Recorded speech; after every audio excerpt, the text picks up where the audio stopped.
Hello everyone, it's Heidi Dulabon, International Cultural Consultant and Etiquette Expert. Today I'd like to talk to you about a very interesting virtual coffee I had the other day. Someone reached out to me on LinkedIn and had a cultural question and asked if I'd meet for virtual coffee, and I'm always happy to do that. I learn something and meet such interesting people every single time. So we met, and she's absolutely lovely. She lives in the United States, yet is from an Eastern culture. She is married to someone from a completely different culture, also Eastern, but very different from her own, not an American. And while they're in California, they're starting a family, and her question is, how do I honor all of these cultures when I'm raising my child in the United States, and when certain parts of my husband's culture it is so foreign to me, I'm not sure I want my child to be part of that. How is this all going to work out?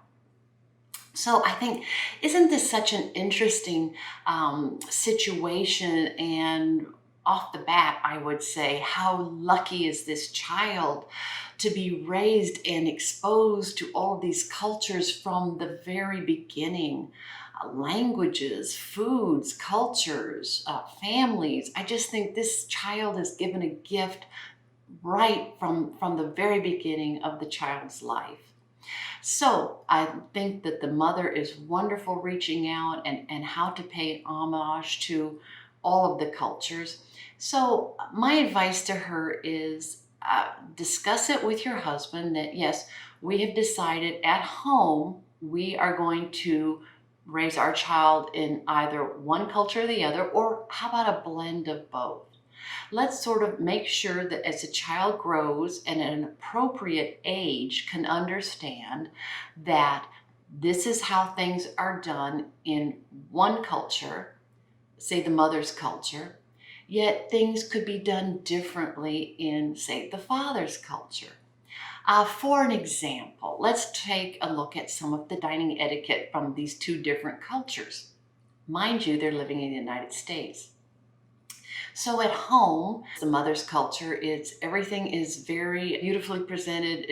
The aesthetic is very important, and each person has, much like we do in America, what's on my plate is for me. The husband's culture is from an incredibly sharing culture, very warm and sharing. Not the others cold, but they're all about sharing. So they might have a platter of food and everyone reaches in and gets something. It's all about sharing this communal food. It's a real beautiful part of his culture. Maybe even down to some soups. So that can be very foreign to someone who is like, oh gosh, don't even think about trying to take something off my plate.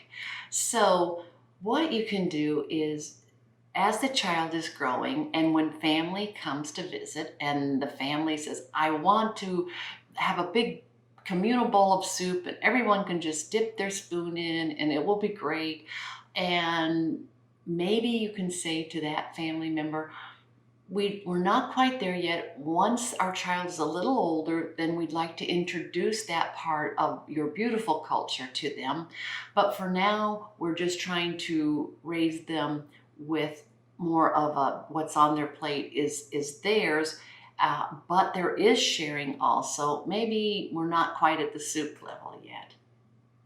But the same as you introduce children to languages as they're growing at appropriate ages, you can introduce these different aspects of the culture. But mind you, these two different cultures, while you're at home, it's wonderful. But let's say as a child's growing, they're living in the United States, they go for dinner in the United States. So the child needs to know that the expected behavior here is that what's on your plate is what's on your plate, and that is what you are eating. So there are exceptions, of course. You can go to some great ethnic restaurants and share, and even some cultures use their hands to dive into the communal bowls or plates or platters, if you will. And that is all, there's no right or wrong.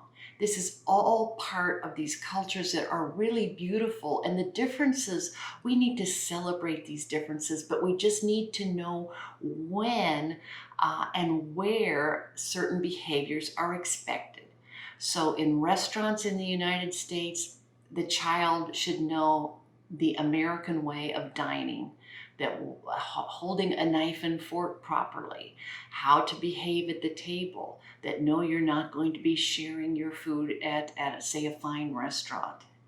But at home, the child could be taught the American way. Let's just use table manners for our example. They can also be aware of the mother's culture, and they can also be aware of the father's very sharing culture. You just need to know when to pull this out, when to use which expected behavior, and that comes with age, at the appropriate time to keep introducing more of these different cultures to this child. So one day when this child grows up, this child is already going to be fluent, not only in languages, but in the culture. And just because you're fluent in a language absolutely does not mean you're fluent in a culture. But I think this child is so lucky, and to have a mother who's really concerned and reaching out and wants to know the right thing to do without offending her husband's family. And hopefully the family will understand at the appropriate time we're going to bring in all these other elements of your culture, and so the child will know when it's appropriate to have so many communal things when we're celebrating with your family or with the mother's family. Maybe it's different. We're not quite so sharing, so the child can appreciate the differences. I hope that the mom will stay in touch with me, because I really would love to hear how this is going for the child and the families. And I just look at it as just a real advantage for this child. So please reach out to me. Please subscribe to my YouTube channel. Give me your comments. I love meeting people. I absolutely love to hear what is on your mind. What are you thinking about? What kinds of situations are on your mind? Are you wondering what's the best way to do this? Let's talk about it together. So please subscribe to my YouTube channel and keep comments coming, and I look forward to a very long and rewarding relationship. Thank you, and as I always say, everyone, please be kind. Thank you.